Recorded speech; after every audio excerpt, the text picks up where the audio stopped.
Hi, I'm Jeff, and welcome to another one of my videos where we take a look at all the new comic books coming out on either November 21st or 22nd, 2023. And I asked myself the question, what one new comic book would I buy this week if I could buy just one book? Happy Thanksgiving to everybody out there. It's quite possibly my favorite holiday. I hope you all have a great one. Let's go ahead and start off this video by taking a look back at my pick from 2 weeks ago, which was Zawa and the Belly of the Beast, issue number 1. And the question remains, was it a worthy and worthwhile pick to be my just one book pick of the week? The answer is yes. Yeah, I really enjoyed it. I have to admit, today we're a little bit of a theme today's video, and that is my bias. Of course, these are personal picks. And so, of course, they come with bias. And I have a little bit of bias towards this book because I am a big fan of Michael Dialynas, who is the writer and artist for this book. He is a regular collaborator with my guy, James Tynion IV. And his work with James Tynion IV is what I'm familiar with, and it has been exceptional. So as soon as I opened up this new book and I saw his art, I was like, okay, I'm in a good place. But then, kind of surprisingly to me, the story was much more entertaining, engaging, exciting, interesting, adventurous, all of these great things, and all in just the first issue. I thought they did a really good job. He did a really good job introducing me as an audience member to the world and to the story that he is going to be telling. So I liked it a lot. It might be a little bit of my bias, talking, but I really do try to go into things with an open mind. I actually kind of sort of expected not to be impressed, but in fact I was, and I'm very happy about that. If you read Zawa and the Belly of the Beast, I would be interested in hearing your thoughts about it down in the comments. Okay, let's go ahead and move forward now and take a look at the books that are coming out this upcoming week. As always, I've got a handful of honorable mentions, and then of course I have my just one book pick for this week. The first honorable mention I have for you is a new book. It is called Holy Roller, issue number 1 from Image Comics. So what's most notable about this book are the writers. And the writers are Rick Remender, who's really great. He did Scumbag, Fear Agent, A Righteous Thirst for Vengeance. He's a really good writer, and I like him a lot, so that's noteworthy. But also Andy Samberg from Saturday Night Live fame is also a writer on this, along with Joe Troman, who I don't know off the top of my head. The concept is that there's a guy who's a professional bowler fighting the Nazis with his bowling trick shots. Sounds like a Saturday Night Live sketch. Sounds a little bit sketchy as a premise in and of itself. It could be fun, or it could just be like totally stupid and not enjoyable in a fun, stupid way. There's only one way to find out, and that is to pick it up and read it. I am not going to do that because it sounds a little bit wacky and silly to me, and as much as there is absolutely room for that in comic book storytelling, it's just not for me and not this week. The next book I want to tell you about is another new book. It is Batman Off-World, issue number 1 of a 6-issue limited series from DC. This is basically a throwback story to early in Batman's career when he had his first opportunity, adventure, need to go to space to solve an issue. So it's about Batman, a terrestrial being's first time in space. That could be a really cool and interesting story. Good news. This is being written by Jason Aaron. Jason Aaron is a fantastic writer.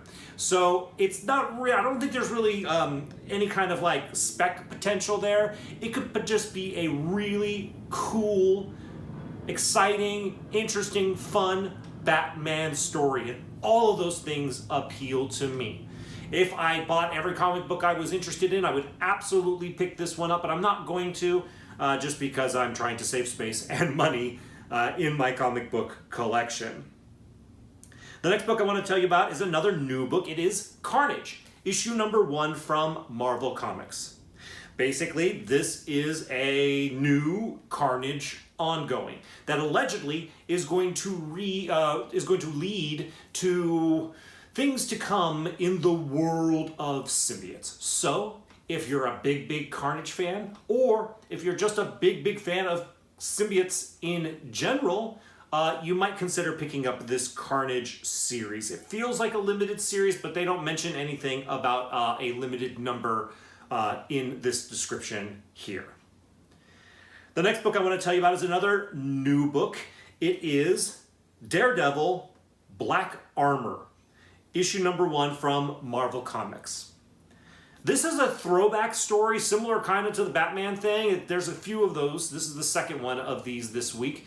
It's a throwback story to an era of Daredevil where I guess he wore this armor that you see here on the cover. I have never seen this ever before, but there is a huge gap in my comic book collecting, so I'm assuming that this storyline took place during that gap. If that gap if that time of Daredevil storytelling appeals to you, well, here you go. This is good news. It's written by D.G. Chichester, who I believe wrote this era of Daredevil. So, like I said, if you like this era of Daredevil, or if you're just a big Daredevil fan, you might enjoy reading this. Otherwise, I really don't think it's going to be for most people. The next book I want to tell you about is another new book. It's Marvel Superheroes Secret Wars Battle World, issue number 1 from Marvel Comics. Similar to the Batman Off-World book that I mentioned. That's what it's called, right? Yeah. And the Daredevil Black Armor book that I just mentioned. This is another throwback story to a previous era of Marvel Comics storytelling, specifically that of Secret Wars. You know, Secret Wars, where it's most famous for the origin story of where Spider-Man got his black symbiote costume that later became Venom.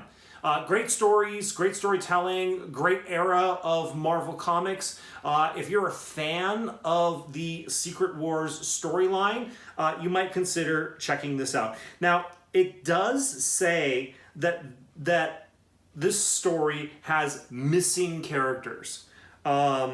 So there's an allusion here to characters that weren't in the original Secret Wars being in here, whether or not they're new characters or characters that were just present at the time but didn't make it as a feature in the Secret Wars original story. I don't know. But if you're specking on Secret Wars, pay attention to this. Do a little research after the book comes out. See if anybody talks about any first appearances coming out of it, and maybe consider checking it out. Like I said, if you're specking on Secret Wars for whatever reason. The next book I want to tell you about is another new book. It is called Lunar Lodge, issue number 1 from Dark Horse. This is basically about a guy who's having some issues with his wife, but he wants to reconcile. In the meantime, she has to go away, and she is booked to stay at this Lunar Lodge. Well, the husband, I guess, it says in the description, shadows. I kind of see it as stalks, follows, unknown to her. Follows her to this place and learns that there's more to his wife and more than to the Lunar Lodge than he had known previously. So it sounds a little contrived, sounds a little typical from a storytelling standpoint, but who knows, it might be great. I only really mention it to you, it's because it's a slow week and it's a new book to check out. My last honorable mention for you today is one of 2 books that I am absolutely picking up this week, and that book is Dracula, issue number 2 of a 4-issue limited series from Image Comics. I'm picking this up because, as you all know, it's written by James Tynion IV, and James Tynion IV is my guy. I love him so much. He does such great work, and Dracula issue number 1 was absolutely no exception to that at all. I'm expecting more greatness from James Tynion IV in issue number 2, and as well from artist Martin Simmons, whose art style is just fantastic for this title. I'm really looking forward to reading issue number 2 and 3 and 4, of course, which is surprising to me because I'm generally not so keen on vampires, but James Tynion IV does it again for me. So I'm absolutely picking up issue number 2. I want to mention that if you missed out on issue number 1, or if you're just loving James Tynion IV and Dracula as much as I am, there is a second print of issue number 1 that is coming out, I believe, this upcoming week as well.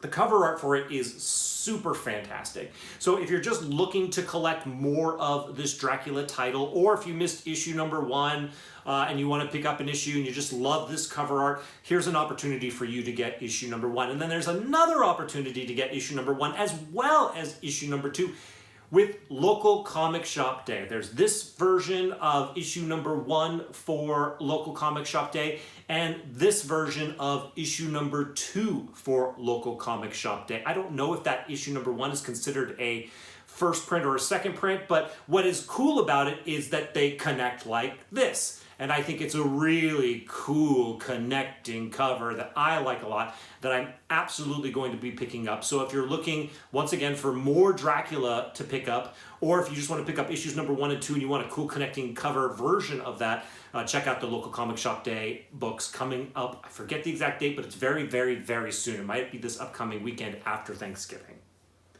All right, that's all of our honorable mentions. That brings us to the one book that I would buy this week if I could buy just one book, and that book is Somna, issue number 1 from Distillery Media Incorporated. Here's the very long description. I'm going to try to read it as quickly as possible, and we're going to talk about it very little. New series debut from Distillery. Becky Cloonan and Tula Lotay, both writing and drawing a creator-owned project together for the first time, set amidst the terrifying backdrop of the witch hunts in a quiet 1600s English village. Somna follows one woman's descent into an erotic escape from the confines of her puritanical world. Ingrid is unhappily married to Roland, the town's bailiff and chief witch hunter, who is on a single-minded quest to purge the heretics in their midst. After a prominent town leader is found murdered, accusations fly and no one is above reproach from Roland's deadly crusade. Ingrid has her suspicions about who the real murderer is, but even as she pursues the truth, she is pursued herself by a shadowy figure. Ingrid finds that she's drawn to the foreboding phantom in ways she can't resist. Does this dark and tempting stranger hold the key to the mystery, or will he damn Ingrid's soul to the blackest circle of hell? From the masterful minds of Becky Cloonan and Tula Lotay comes an intoxicating blend of history, eroticism, and the supernatural in Somna, an evocative masterpiece that draws inspiration from cinematic folk horror gems like Midsommar and The Witch, and will transport readers to a world where passion and spirits intertwine, enrapturing your senses and leaving you craving more. Thank you for hanging with me through that long description, but I don't have to say any more about the thing. What I will say is that, once again, I'm going to introduce some bias. I do have bias for this title this week. Oh, let me back up. First, my pick this week is pretty arbitrary. I don't know that this book is going to be above and beyond any of the other books in quality, so it's a little bit arbitrary and is based a lot in my bias. And in part, my bias towards this is that I am pretty heavily invested in The Devil's Cut, which was Distillery's first offering, which had a preview story of this title in it. So I want Distillery to succeed. I want the creators working with Distillery to succeed because I'm financially invested. So of course I want Somna to succeed. But there are legitimate reasons that I am interested in this book. Primarily, it is because of Becky Cloonan and Tula Lotay. I like both their arts, both of them as artists, but I'm a little more partial to Tula Lotay. Now, while her art is hit and miss, as all art is, it's generally really, really pretty good. And the sample that I saw of the two of them, Becky Cloonan and Tula Lotay, working together in the Devil's Cut preview story was really good. And so I'm like, okay, well, let's check that out, you know? So I'm generally, as I've mentioned before, hyper-focused on comic books from a writing story perspective. But this one I'm kind of more interested in checking out from an art perspective. So I am excited to see what happens there. I'm not the biggest, romance guy, and it seems to be like there seems to be some eroticism in there. Who knows? It could fall flat on its face for me, or it could just open my mind to a whole new genre of storytelling, and that will all depend on the quality of the storytelling in this book. Anyways, let's not say anymore.